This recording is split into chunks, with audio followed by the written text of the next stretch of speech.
Today is Saturday, November 5th. Starting this weekend, governments, businesses, and scientific leaders from around the world are gathering in Egypt for the annual United Nations Climate Change Conference known as COP27. To curb the effects of global warming, a lot of emphasis has been put on reaching a specific goal: net zero emissions by the year 2050. That deadline is to basically give countries and industries time to implement the changes that most scientists say are needed to avoid triggering irreversible, catastrophic effects of climate change. But what does that transformation to net zero really mean? And what does it really look like in our daily lives? Dr. Mekala Krishnan says it'll fundamentally change every system. She's a partner at the McKinsey Global Institute, and she co-authored a research report that analyzed the economic impact of these changes, the major society-wide shifts that would have to happen from jobs and cars to the foods we eat and beyond. Welcome to the Newsworthy Special Edition Saturday, when we sit down with a different expert or celebrity every Saturday to talk about something in the news. Don't forget to tune in every Monday through Friday for our regular episodes, where we provide all the day's news in 10 minutes. I'm Erica Mandy. It's now time for today's Special Edition Saturday. Dr. Mekala Krishnan, thank you so much for coming on the Newsworthy. Great to be here. First, just to make sure everyone's on the same page and can follow along with what we're talking about, can you please just briefly summarize what net zero really means and why there's a focus on the year 2050? What we mean is net zero emissions of what are called greenhouse gases. This is gases like carbon dioxide or methane that contribute to warming of the planet. What we mean when we say net zero emissions is that any greenhouse gases that are released by human activities are balanced by removing greenhouse gases from the atmosphere in a process that's called carbon removal. So anything we add to the atmosphere, we also take out from the atmosphere. Every year, we will be continuing to add greenhouse gas emissions to the atmosphere. We'll just be adding less and less as we move out to that 2050 target. So what that gives us is firstly 30 years to get to that net zero so that we're not abruptly trying to reduce emissions. We'll essentially limit our warming of the planet to about 1.5 degrees Celsius, which is the amount that climate scientists say is important to restrict warming to prevent triggering catastrophic climate change and various kinds of feedback effects. So your report focuses on the economic changes that would need to take place to achieve that net zero carbon emissions globally by the year 2050. And I want to break down a few different parts of that. But first, what would you say would be the most significant change? We're talking about fundamentally changing every system of energy and land use, how we produce energy, how we consume energy, how we produce food, how we consume food, entirely changing all of these systems that exist around us.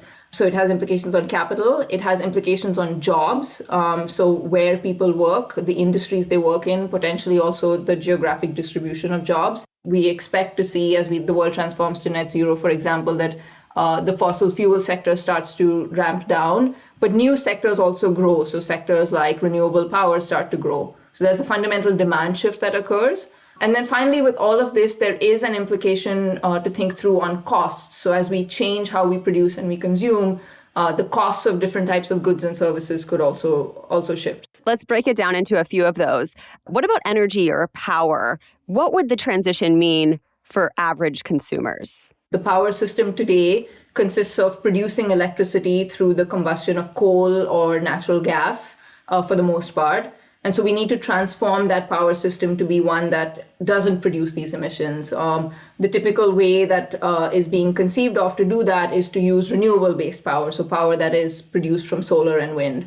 The power system will also need to be fundamentally scaled. We need a bigger power system because things that rely on fossil fuels, sectors that rely on fossil fuels like driving your car, will also now need to be powered not through the combustion or burning of oil or gas in your tank, but instead through electric vehicles. So fundamentally, while there are disagreements about the exact nature of what a future power system looks like, what it fundamentally involves is a decarbonized as well as a larger power system, most likely with substantial renewables capacity in the system. Right, because today there's not enough renewable power that would ever match what we're using.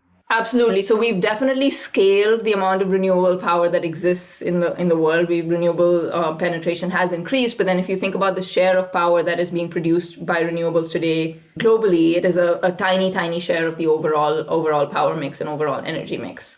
And so then if you think about the impact of this on costs to consumers, if you look out to 2050, there is an expectation that overall power costs might actually be lower than today or on par, at least compared to today, because renewables essentially, once you've built them, are a free resource, right? We're essentially using the power of the sun or using the power of wind to operate renewable power. In the short run, we actually need to build out a bunch of this renewable capacity, right? So we need to make investments, we need to deploy capital to build out these systems, and that could come with a cost. So time frame matters. The second thing that matters is place. Are you in a geography where you have ample access to wind and to sunshine? That matters because if you aren't in a place like that, you will need to spend on backup capacity, things that will power your system when the sun is not shining or the wind is not blowing. So the design of this system, the pace with which we deploy this system, what we use given the specific resources in a given geography will all influence the cost of this energy system. What you just talked about makes me think of some states, requiring all new cars sold in their state to be electric cars, I think by the year 2030. Will the state be equipped to charge all of those cars by the time that happens? Those are the types of questions we at least have to ask, right? The good news is actually from a purely technological innovation standpoint, we're much further along than one might think. But there's a whole set of other things that we need to do, and I think that's where the world needs to start pivoting its attention. We need to put in place what we call the physical building blocks for the transition. This is things like scaling up supply chains to actually manufacture batteries. It's things like having EV charging infrastructure. It's things like having enough natural resources. Lithium for batteries is a commonly cited example. We also need to pivot attention to what I would call the economic and societal adjustments we need for the net zero transition. We've talked a little bit about energy costs, for example, and the implication to consumers. But it's also things like how do we scale the capital that we need for net zero, right? How do we actually create the right projects? How do we finance them? Who pays for this? How do we manage worker dislocations? So there's a whole set of economic and societal adjustments that need to be made. And then finally, we need commitments, we need standards, we need governance to drive this transition effectively. Will Americans specifically, or I guess people all around the world, be required to change the food they eat? So if you think about what contributes to agriculture and food emissions, there's certainly a part of it that comes from how we actually produce food, right? A simple example is tractors on farmland. Are they fossil fuel powered or powered by low carbon sources? But it's much more than that. It's also how we think about fertilizer use. The production of fertilizer actually relies enormously on energy. So how do we think about fertilizer use and using that effectively? There's also now questions about, do we need to think about food demand in an entirely different way? One part of that is food waste. About 30% of food across the world that's produced is wasted before it's consumed. But then the other action that is being increasingly talked about is shifting the nature of our diets. So diets that rely on beef and on lamb, what are called ruminant-based proteins, are ones that have relatively higher emissions just because of the nature of the underlying production practices. And so there is a question of, will diets need to shift towards types of food that produce less emissions? Now, that doesn't mean everybody needs to become a vegetarian. There's various options that are quite interesting that are being explored. Certainly, moving to poultry-based meats relative to ruminant-based meats is one way where you could have a relatively lower emissions footprint. There's also entirely new companies now that are creating alternative meat. I would say that it certainly can be a part of the equation, but it needs to be balanced with things like nutritional requirements and are they being appropriately met, as well as, of course, cultural norms and individual preferences. Coming up, who would pay for all of these changes? Plus, our guest expert answers the question, is this goal of net zero emissions by the year 2050 even possible? More of that conversation still ahead. But first, a quick break to thank our sponsors. The Newsworthy is brought to you by Rothy's. I love the cozy feeling of fall, from big sweaters to cinnamon-topped lattes. Well, let Rothy's be your newest obsession for fall and every season after.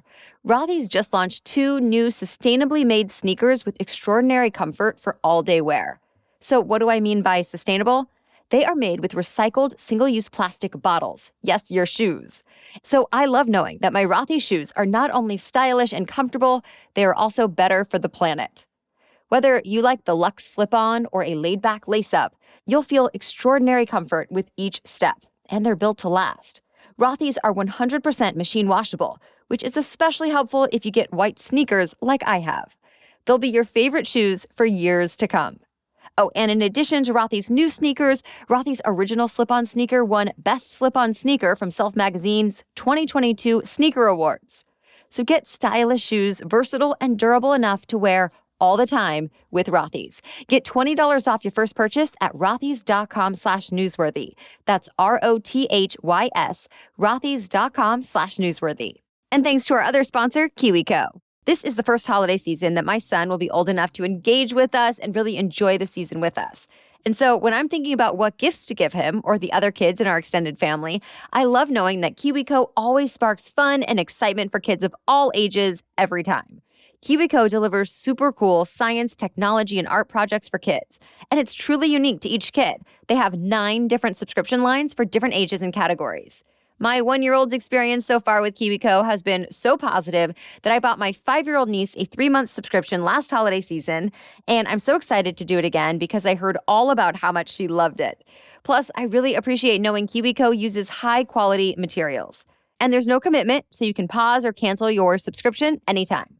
Give awesome this holiday with KiwiCo.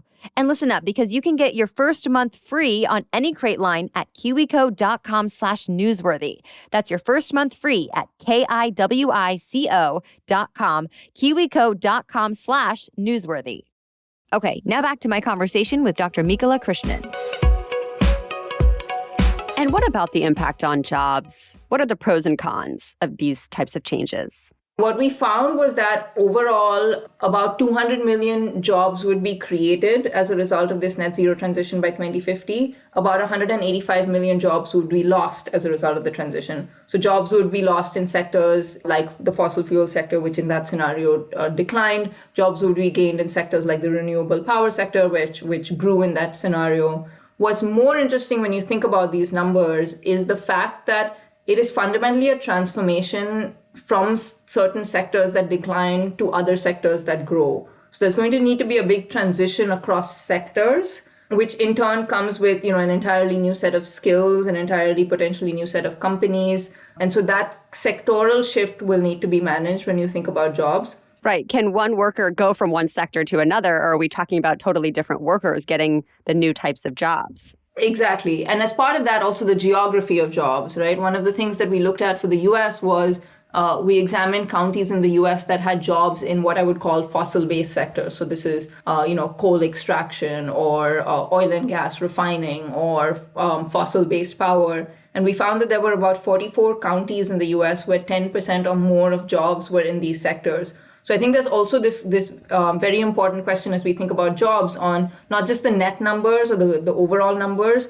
but where are specific geographies where there are likely to be higher impacts, and how do we ensure that workers in those geographies don't get left behind as we undertake the transition? You've also looked into how poorer countries would fare compared to wealthier nations like the US. What did you find? There's a category of countries, lower income countries as well as fossil-based economies, that are disproportionately exposed to the transition, meaning their economies will have to more fundamentally transform relative to other parts of the world. A larger share of their economies are in sectors that are most affected by the transition. They are in manufacturing industries like steel and cement, they're in fossil extraction industries, etc. And so the economic transformation relative to GDP for these countries is disproportionately high. The second challenge is as we think about the investments that we need to make to get to net zero emissions, building all the power capacity, transforming how we drive, rethinking heating in buildings or cooling in buildings, developing countries need to spend more relative to their GDP compared to the developed world. The third thing is, we haven't talked about this as yet, is actually the impacts of climate change. The physical risks from a changing climate, impacts of heat, impacts of flooding, impacts of water stress, would be disproportionately felt in the poorer parts of the world, in lower income countries relative to developed countries. And so for all of these reasons, it's almost a triple whammy for certain parts of the world. We need to think about the role that global collaboration, collective action, cross-border finance flows, global innovation, all that global coordination, how we enable that to get to net zero as a global community. Which is then connected to the question of who pays for all of this. Absolutely. I think the who pays question is really the elephant in the room. What our research would find is that today we're spending about $5.7 trillion on these energy and land use systems that I described, on power, on mobility, on buildings, on industry, etc. Going forward to get to net zero, that $5.7 trillion would need to increase to $9.2 trillion. So that's a $3.5 trillion with the T increase. So there's significantly more per year for the next 30 years. And that raises all sorts of questions around how do we actually finance this? What's the role of the public sector? What's the role of the private sector? What's the role of the consumer? How do we think about enabling capital to flow from developed countries to developing countries? So finance really has such a crucial role to play as we think about getting to net zero. Dozens of countries, thousands of companies have all made these net zero pledges. So based on your research, do you think achieving net zero carbon emissions by 2050 is actually a realistic goal? It's a very, very challenging task. If you think about all the commitments that companies and countries have made, firstly, the commitments don't even keep us to 1.5C. And then the translation of action plans to action is also very much still underway. So this is really a very, very challenging, difficult task that lies ahead of us. I do think it's important as we contemplate this task, though, to keep the end goal in mind, right? Because ultimately what all of this mobilization transformation does is it prevents the most catastrophic impacts of climate change. And so there is a vital imperative to make these investments, but do so recognizing the challenges that lie ahead and putting in place mechanisms to manage them. And I believe in your report, though, it said there are still unknowns about the impact of net zero emissions by 2050, that maybe it won't even have the impact that we're hoping it does. Can you explain? Yeah, there's two aspects of that. One is, of course, as we think about this 1.5 degrees Celsius limit that I've described, there is some emerging science that suggests we may already be locked into 1.5 degrees Celsius of emissions. Like it's too late. Exactly, right? Meaning we've already started to trigger what climate scientists call feedback loops, things that almost enhance warming above and beyond what is caused by human activities alone. So I think there are questions on the physical risk side of things as to, is halving emissions by 2030, getting to net zero by 2050, is that going to be enough? But I think even on the scale of transformation that I've been describing, I would say what we've analyzed is a first order view almost of that, right? Because it's almost unfathomable to think about how much will need to shift in how the economy operates, how individuals behave, how collective organizations behave and countries behave. So that scale of transformation, I think we've only started to fully fathom what that involves, the nature and the magnitude of it. So it's complicated. That's an excellent summary of this. You know, if you really think about it, what we're trying to do over the next 30 years is transform a system that took 100, 200 years to build, if you think about the time from the Industrial Revolution. So the pace with which we're trying to change is enormously rapid. There's so much inertia in the system, so much that is built into current ways of producing, current patterns of consuming. So that scale of economic transformation that I'm talking about, the pace of economic transformation I'm talking about, it's really unparalleled compared to what we've ever done before. So it is indeed going to be complicated. Well, thank you again to Dr. Mekala Krishnan for breaking down this complex but important topic for us. If you are interested in reading her reports on the net zero transition, they are available on her bio page on McKinsey's website. We'll link to it in our episode notes. Be sure to join us again on Monday for our next regular episode. Every weekday, we bring you the day's news in our signature fast, fair, fun 10-minute roundups. So we'll be back on Monday. Until then, have a great weekend.